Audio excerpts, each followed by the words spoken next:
Away sa lupa? Nasa abroad ang nagrereklamo. Ano ang dapat gawin? You see, we have what we call a real party in interest.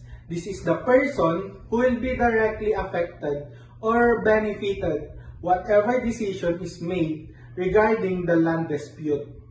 This means they are claiming an interest or right over the contested party.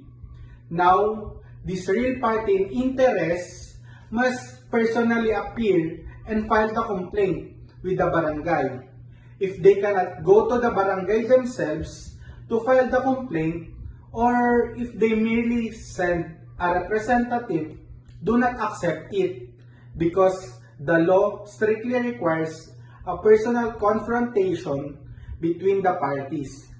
Since they are the real party in interest, if that person is living abroad, they are not an actual resident of the barangay.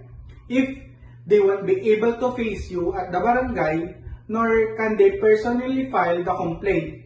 In the first place, because they are overseas, in a situation like this, the case does not need to go through the barangay.